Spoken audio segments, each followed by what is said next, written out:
आंध्र प्रदेश के विशाखापट्टनम में LG polymer उद्योग में केमिकल गैस लीक होने से बड़ा हादसा हो जाता है। आर वेंकटपुरम गांव में गुरुवार सुबह हुई इस घटना में 11 लोगों की मौत हो चुकी है, जबकि 800 से अधिक लोग अस्पताल में भर्ती हैं। फिलहाल इस गैस के रिसाव पर काबू पा लिया गया है। दरअसल लॉकडाउन के दौरान विशाखापट्टनम में बंद पड़ी ये फैक्ट्री प्लास्टिक बनाने का काम करती है।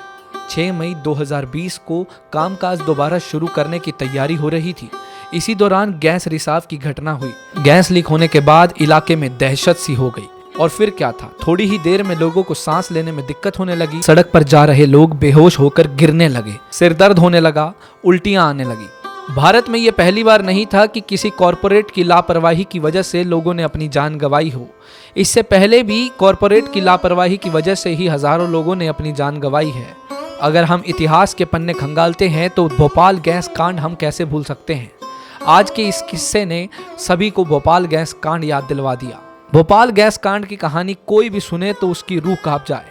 चलिए आज आपको बताते हैं भोपाल गैस त्रासदी के बारे में। मध्य प्रदेश की राजधानी भोपाल एक ऐसा शहर जो अपने इतिहास, सुंदर सरोवर और हरियाली के लिए जाना जाता था। लेकिन 1984 में कुछ ऐसा हुआ जिसने सबको झकझोर कर रख दिया। एक ही झटके में 3 दिसंबर की सुबह भोपाल की दशा कुछ यूं पलट गई कि मानो शहर के एक बड़े हिस्से को शमशान बना दिया गया हो। चारों तरफ सिर्फ चीख पुकार मची हुई थी। हजारों लोग 2 दिसंबर की रात को सोए तो थे, लेकिन शायद 3 दिसंबर की सुबह देखना उनके नसीब में न था। यूनियन कार्बाइड कंपनी की मैनेजमेंट की लापरवाही की वजह से मिथाइल आइसोसाइनेट गैस लीक हुई थी। गैस निकली वादन तो बहुत ही, कितने लोग कहाँ कितने पड़े रहे, जो जहाँ भागे भाई मर गए, भाई पड़ गए, बिछुड़ गए सबसे एक दूसरे से। 1984 में भोपाल की जनसंख्या 8.5 लाख थी। ऑटो चलाने के बाद ये धीरे धीरे थोड़ी खुजाल चली। मैं इलाज भी करवाया मैंने, उससे भी कोई आराम नहीं मिला मेरे को। उसके बाद ज़्यादा ही हो गई, उसके बाद बहुत ज़्यादा सूजन आ गई तो अस्पताल में ही भर्ती रहा। फिर भी कोई वो नहीं रहा, मेरे को आराम कहीं से नहीं मिला।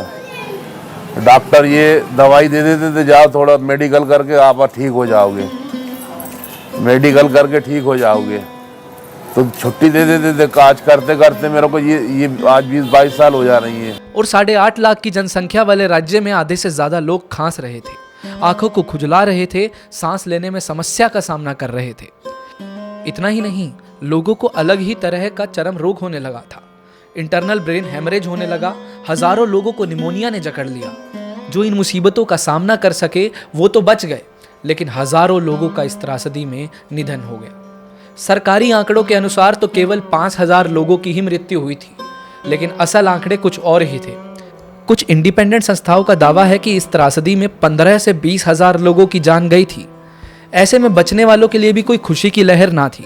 भोपाल गैस त्रासदी में करीब 5 लाख लोग प्रभावित हुए थे।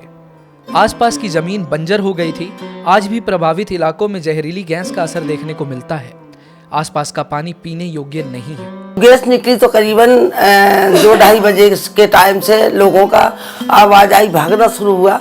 हम भी भागे अपने बच्चों को लेकर और पूरा मोहल्ला ही भागा। किसी को सही दिशा मिली जहाँ को धुआं नहीं था, कोई अपनी आंखों से नहीं नजर आ रहा था, तड़प रहे थे, उल्टियाँ कर रहे थे, दम घुट रहा था, तो कोई यहाँ को धुआं था वहीं को भागे। त्रासदी पीड़ित लोगों की दूसरी और तीसरी पीढ़ी किसी न किसी बीमारी की चपेट में है। अधिकतर बच्चे आज भी मानसिक रूप से विकलांग पैदा होते हैं। डॉक्टर्स और साइंटिस्ट का तो कहना है कि ये प्रभाव और भी कई पीढ़ियों तक रहेगा।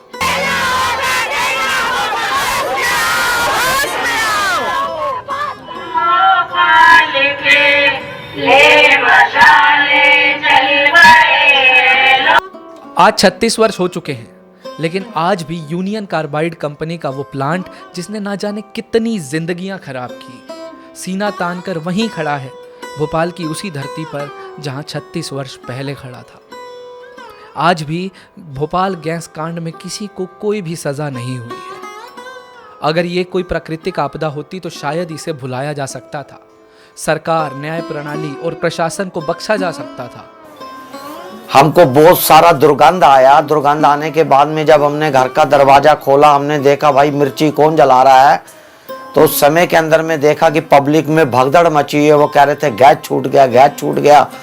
और हमारे घर परिवार के कोई स्टेशन भगा, कोई बस स्टैंड भगा, कोई बेहोश। वो खुद ही उठ के अंदर खुआ रहे थे तो हमने किवाड़ खोले, वो अंदर बोले गैस निकली कहीं के जहरीली गैस है। सो सब खांसते रहे, अंदर ही आंसू निकलते रहे बच्चों के, हाँ लड़के के पति के, आँख माँख मूँचे रहे, मिड़ते रहे। फिर बाहर निकले, देखा कि और बहुत सारे लोग पड़े हैंगे, कोई कहीं भाग गए कोई कहीं, पर हमारे पति बोले नहीं कहीं नहीं भागने, अगर मरेंगे जिएंगे जैसा भी होगा अंदर ही होगा। भी भोपाल की आम जनता भर रही है। लोग सड़कों पर आए, आंदोलन किए, किसी ने पैसा नहीं मांगा तो केवल इंसाफ। जानते हैं इस त्रासदी के बाद यूनियन कार्बाइड कंपनी के शेयर में कितनी गिरावट आई? मात्र आधे डॉलर की, उस समय के हिसाब से केवल 8 रुपए। दिसंबर के बाद हमारी जिंदगी की बर्बादी हुई है। 1984 1 दिसंबर की रात में हम बहुत खुश थे। गरीबी थी, हम इस इलाके में बसे थे, झुग्गी झोंपड़ी में रहते थे, बहरहाल हमारी जिंदगी बहुत खुश थी, हमारे बच्चे बहुत खुश थे। आज हम विधवा होकर बैठ गए, हमारे पति खत्म हो गए, हमारी सास खत्म हो गई, मेरी माँ कैंसर से खत्म हो गई।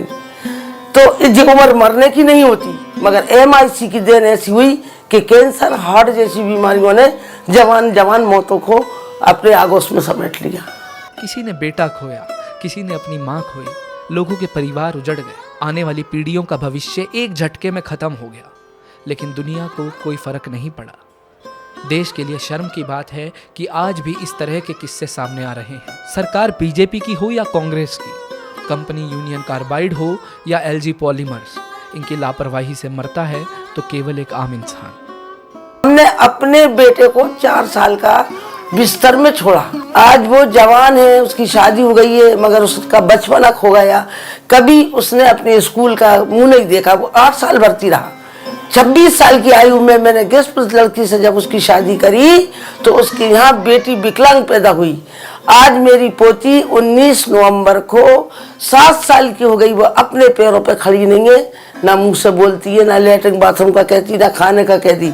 30 साल का वक्त गुजर गया, सरकार को पता था, अच्छी तरह से पता था कि यूनियन कार्बाइड की गैस जो MIC लगी है ये 2 और 3 पीढ़ियों तक जाएगी, और अब तो ऐसा लगता है शायद 4थी पीढ़ी में भी जाएगी, क्योंकि अभी इतने बच्चे छोटे 30 साल बाद आ रहे हैं, तो शायद ऐसे बच्चे बड़े होते इनके भी विकलांग बच्चे पैदा हों।